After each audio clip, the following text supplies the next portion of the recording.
Bismillahirrahmanirrahim. Assalamualaikum warahmatullahi wabarakatuh. Innal hamdalillah nahmaduhu wa nasta'inuhu wa nastaghfiruh wa na'udzu billahi min shururi anfusina wa min sayyiati a'malina. May yahdihillahu fala mudilla lahu wa may yudlil fala hadiya lahu. Wa asyhadu an la ilaha illallah wahdahu la syarika lahu wa asyhadu anna Muhammadan 'abduhu wa rasuluh. Wassalatu wassalamu ala Muhammadin wa ala alihi wa sahbihi ajma'in. Para kaum muslimin dan muslimat, ikhwan dan akhwat yang dirahmati Allah Subhanahu wa taala. Alhamdulillah, pada hari ini kita diberi kesempatan oleh Allah Subhanahu wa taala dalam rangka untuk menuntut ilmu, yang mana insyaallah kita akan membahas hadis-hadis Rasulullah Sallallahu Alaihi Wasallam yang mana kita sudah sampai ke hadis yang keempat dari kitab Al-Arba'in An-Nawawiyah. Langsung saja kita membacakan hadis beserta menerjemahkannya. Hadis yang keempat, An Abi Abdurrahman Abdullah bin Mas'ud radhiyallahu anhu qala حدثنا رسول الله صلى الله عليه وسلم وهو الصادق المصدوق. Dari Abi Abdurrahman Abdullah bin Mas'ud radhiyallahu anhu, beliau berkata, Rasulullah sallallahu alaihi wasallam telah menceritakan kepada kami, wa huwa as-sadiqul masduq, dan beliau adalah orang yang jujur dan diakui kejujurannya. Inna ahadakum yujma'u khalquhu fi batni ummihi arba'ina yawman. Sesungguhnya salah seorang di antara kalian dikumpulkan penciptaannya di perut ibunya selama 40 hari. Tsumma yakunu 'alaqatan mithla dzalik. Kemudian menjadi segumpal darah, mithla dzalik, selama itu pula. Tsumma yakunu mudghatan mithla dzalik, kemudian menjadi segumpal daging kecil, mithla dzalik, selama itu pula. Tsumma yursalu ilaihil malak, kemudian diutus kepadanya seorang malaikat. Fayanfukhu fihi ruh, lalu ditiupkan kepadanya ruh. Wa yu'maru bi arba'i kalimat, lalu malaikat itu diperintahkan untuk menulis 4 kalimat. Bikatbi rizqihi, yaitu rizkinya, wa ajalihi, ajalnya, wa amalihi, amal perbuatannya, wa syaqiyun aw sa'idun, dan apakah dia termasuk orang yang celaka atau orang yang bahagia. Fawalladhi la ilaha ghairu, demi Allah yang tidak ada sesembahan yang berhak disembah kecualinya, inna ahadakum la ya'malu bi'amali ahlil jannah, sesungguhnya salah seorang di antara kalian benar-benar melakukan amalan penduduk surga, hatta ma yakunu bainahu wa bainaha illa dira', sampai tidaklah jarak di antara dia dan surga kecuali sehasta. Fayasbiqu alaihil kitab, akan tetapi takdir telah mendahuluinya. Fayamalu bi'amali ahlin nar fayadkhuluha, lalu orang itu melakukan perbuatan atau amalan penduduk neraka, fayadkhuluha, lalu orang itu memasuki neraka.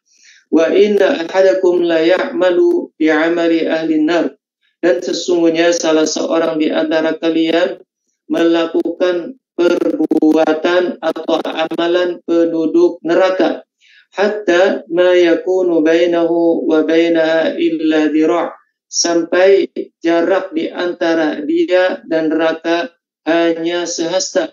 Fayasbiqu alaihil kitab, lalu takdir telah mendahuluinya. Fayamalu bi'amali ahlil jannah fayadkhuluha, lalu orang itu melakukan amalan perbuatan penduduk surga, fayadkhuluha.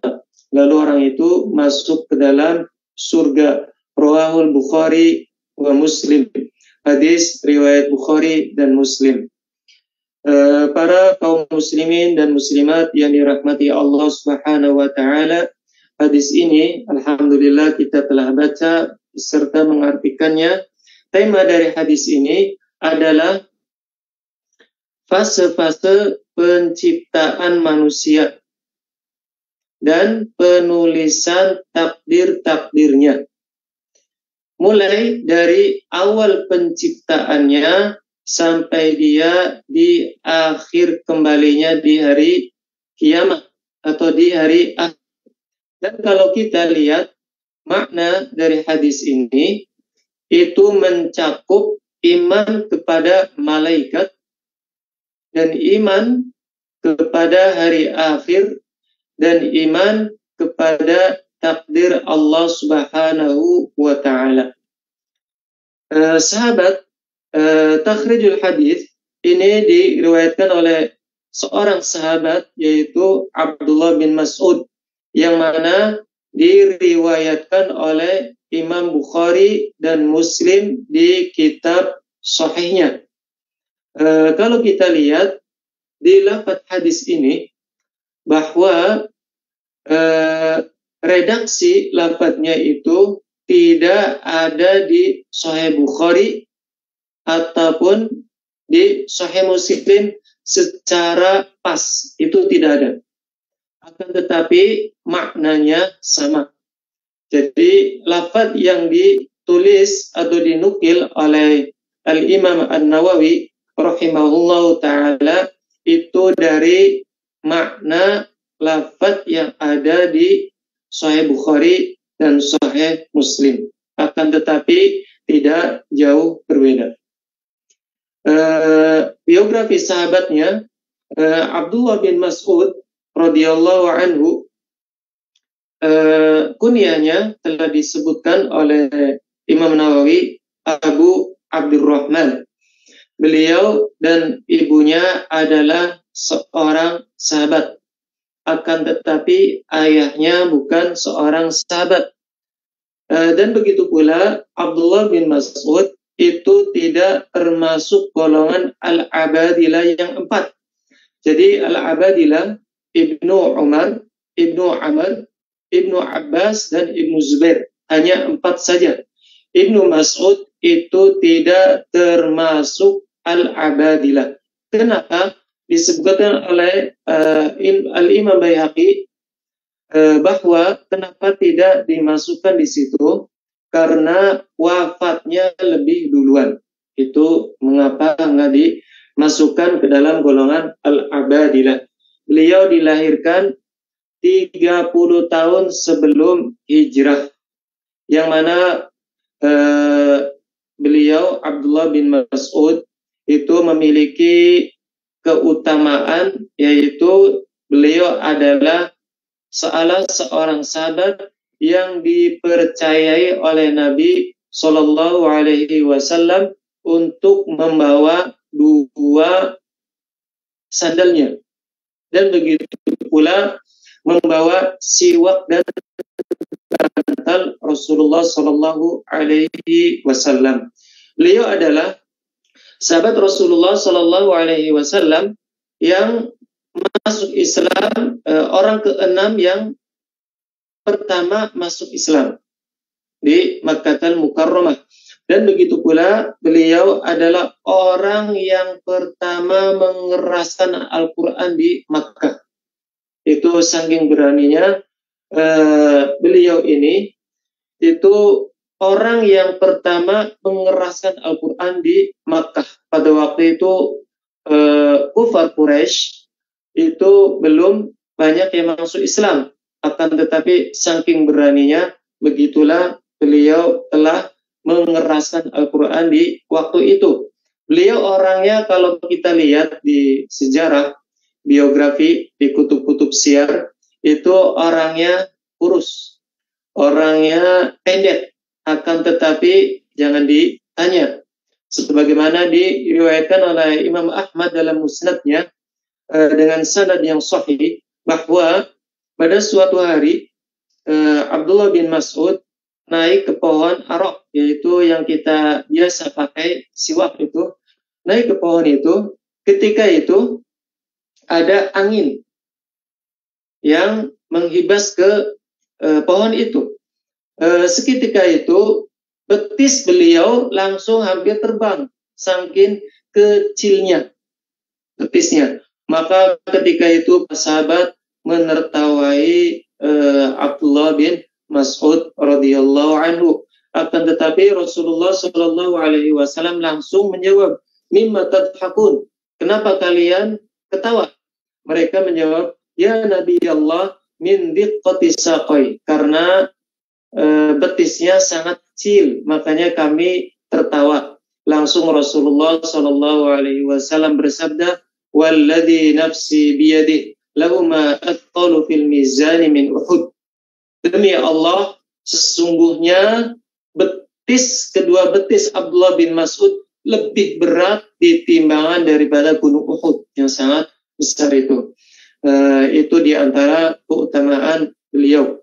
Beliau setelah peninggalan Rasulullah Sallallahu Alaihi Wasallam dan di masa pemerintahan Umar bin Khattab dikasih amanat oleh Umar bin Khattab untuk menjadi qadhi, menjadi hakim di Kufah. Beliau wafat di Al-Madinah Al-Madaniyah pada tahun 32 Hijriah, dikuburkan di kuburan Baqi'. Setelah kita mengetahui biografi sahabat yang mulia ini, kita langsung ke kosakata hadis. An Abi Abdurrahman Abdullah bin Mas'ud radhiyallahu anhu qala, dari Abi Abdurrahman Abdullah bin Mas'ud radhiyallahu anhu, beliau telah berkata, haddatsana Rasulullah sallallahu alaihi wasallam wa huwa shadiqul masduq, telah menceritakan kepada kami Rasulullah sallallahu alaihi wasallam dan beliau adalah orang yang jujur dan diakui kejujurannya. Telah berkata Imam Nawawi, apa itu maksud as-shadiq, jujur? Itu maksudnya jujur dalam perkataannya. Al-masduq, diakui kejujurannya, maksudnya dari wahyu yang telah dibawanya. Itu penafsiran dari Al-Imam An-Nawawi. Dan saking cerdasnya Ibnu Mas'ud dalam membawakan hadis ini, ketika sebelum meriwayatkan hadis dari Rasulullah Sallallahu Alaihi Wasallam, beliau menggunakan lafaz yang menegaskan bahwa kabar yang akan diberitahukan adalah kabar yang benar. Makanya mengatakan haddatsana, bukan qalan Nabi. Dan mengatakan lagi wa huwa shadiqul masduq. Itu saking cerdasnya beliau. Karena apa?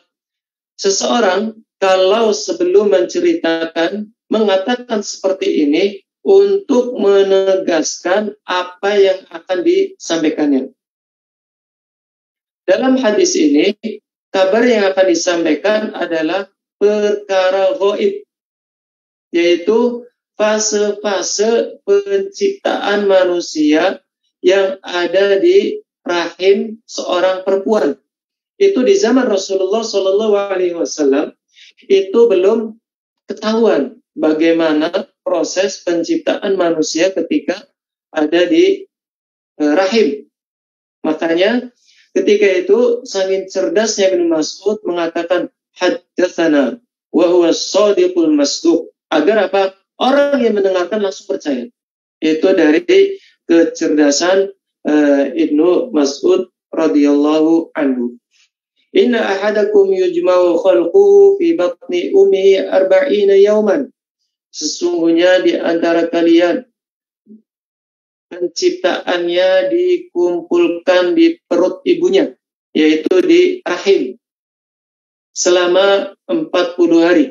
Maksudnya apa? Dikumpulkan, maksudnya air dari laki-laki dikumpulkan dengan air dari perempuan, yaitu air mani dan ovum, menjadi pembuahan. Terus berkumpul di mana? Di rahim seorang perempuan. Menjadi apa? Menjadi pembuahan antara air mani dan ovum, yang mana dalam bahasa Arab itu disebutkan nutfah, pembuahan antara dua air tersebut. Tsumma yakunu 'alaqatan, lalu menjadi 'alaqah. 'Alaqah itu segumpal darah. Mithla dzalik, maksudnya apa? Selama itu pula, selama 40 hari dari hasil pembuahan itu menjadi segumpal darah. Tsumma yakunu mudghah, kemudian menjadi segumpal daging kecil. Bukan daging yang setelah menjadi tulang belulang. Ini menjadi daging kecil, mudghah. Mithla dzalik, selama itu pula, yaitu 40 hari. Kalau kita lihat dari hadis ini, 40 hari ditambah 40 hari ditambah 40 hari menjadi 120 hari. Gampangnya selama 4 bulan.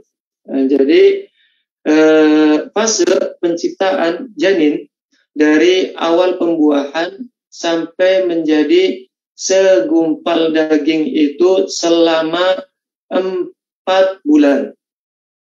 Dan itu sesuai dengan firman Allah Subhanahu wa taala yang terdapat dalam Al-Qur'an, di antaranya di surat Al-Mu'minun, "Tsumma ja'alnahu nutfatan fi qararin makin."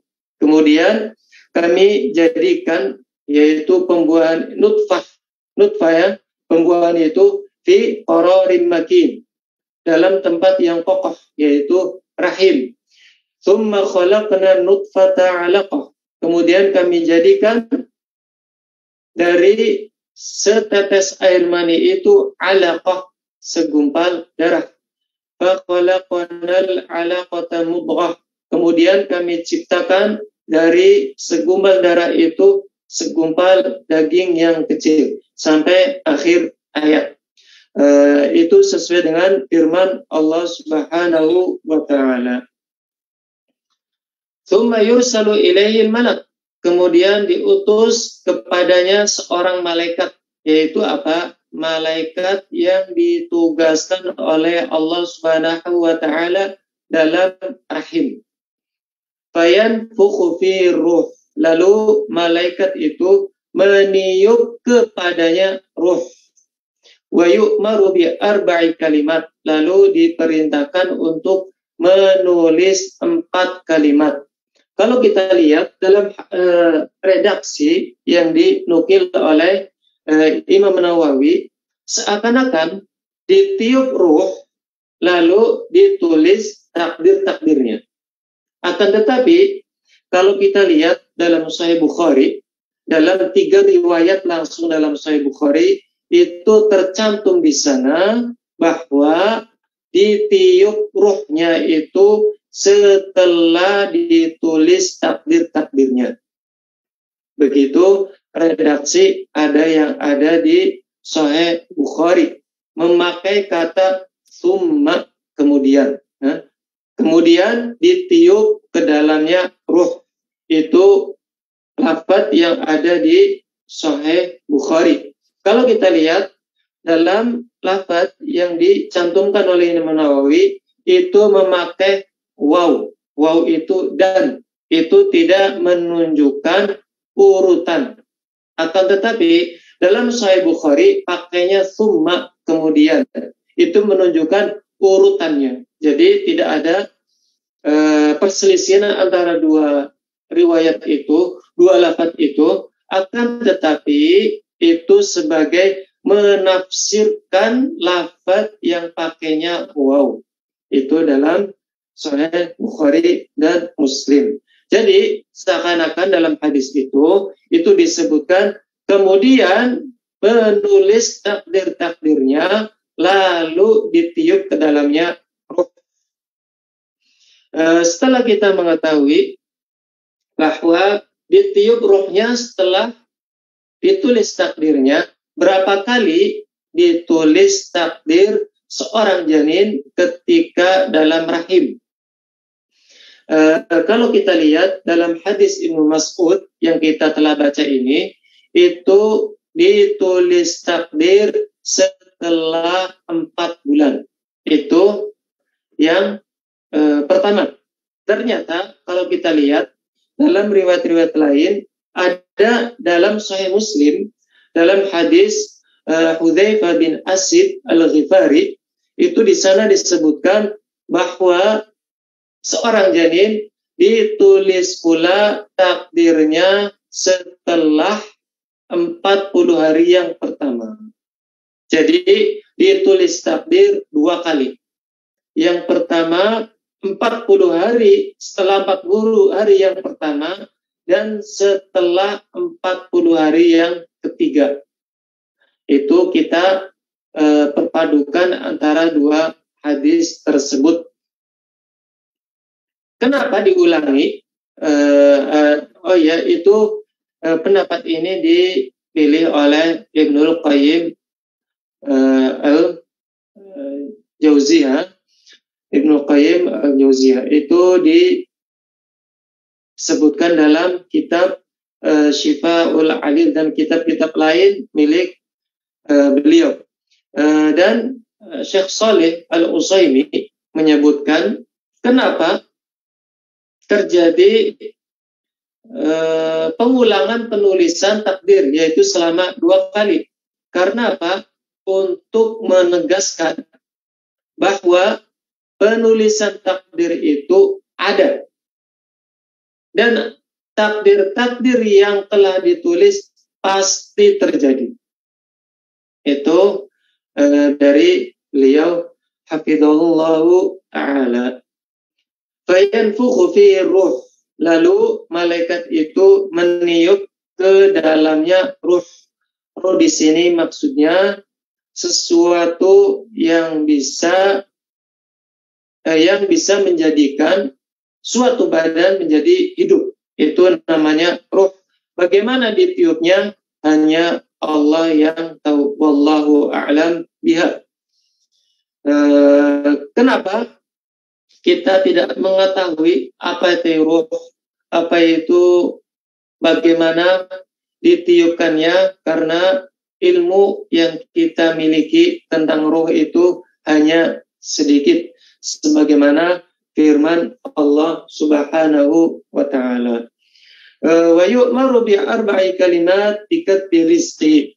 Lalu diperintahkan malaikat itu untuk menuliskan 4 kalimat, yaitu takdirnya. Yang pertama yaitu rizkinya, baik untuk badannya atau untuk agamanya. Badannya seperti makanan, minuman, pakaian, tempat tinggal, harta benda dan lainnya. Itu maksudnya rizki untuk badannya.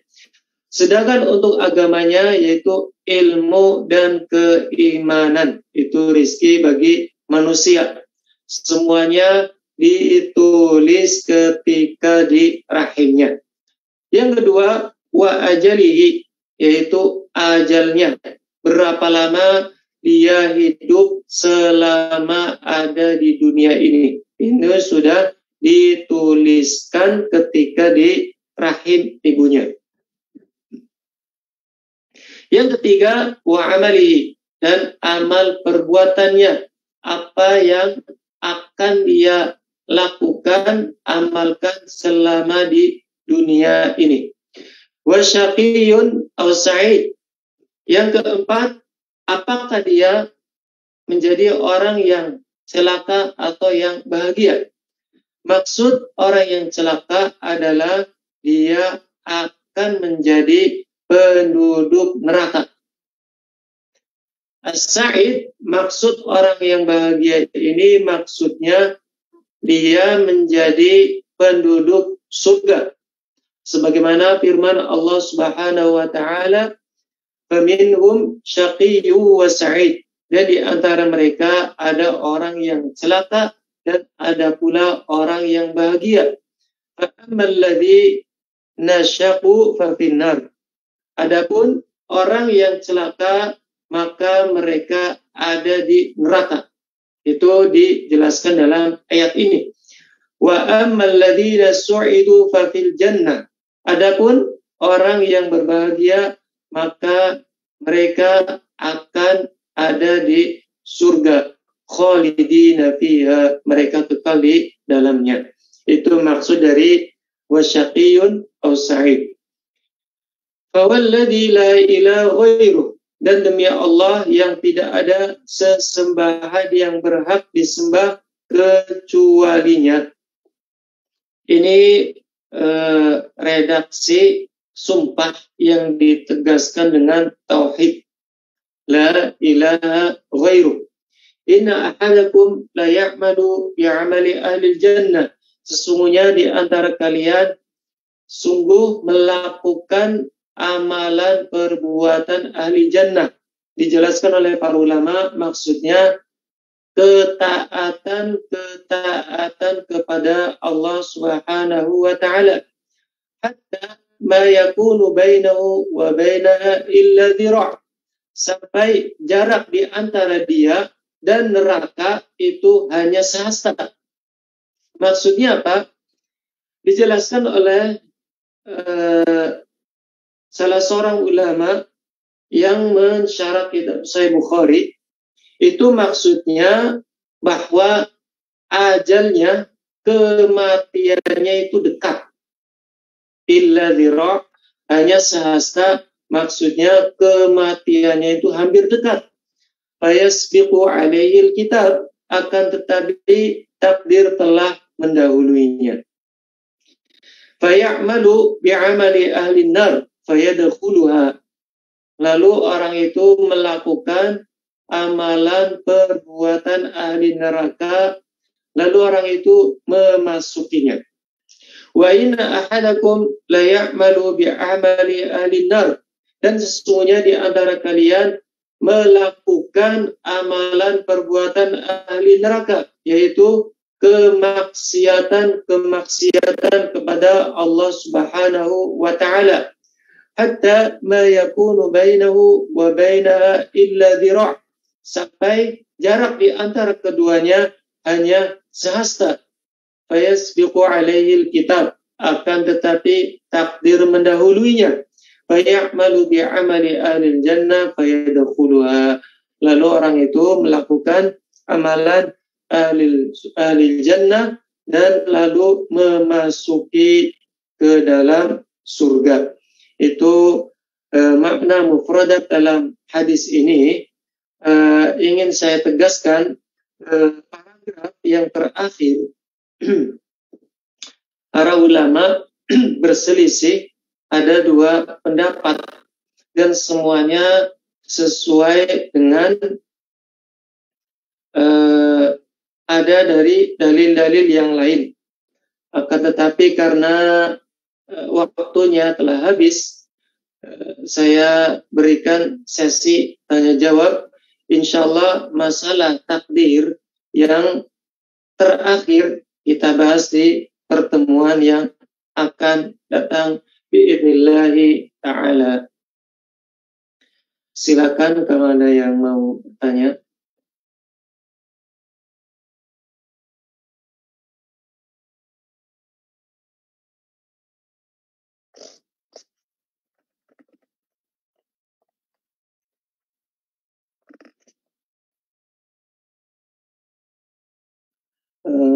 Ada pertanyaan?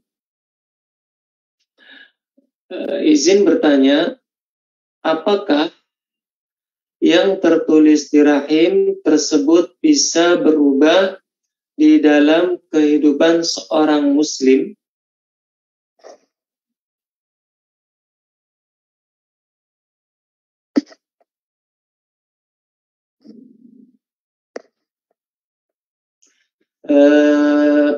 Takdir yang telah diperintahkan oleh Allah Subhanahu wa taala kepada malaikat rahim itu yang mana ditulis ketika janin itu,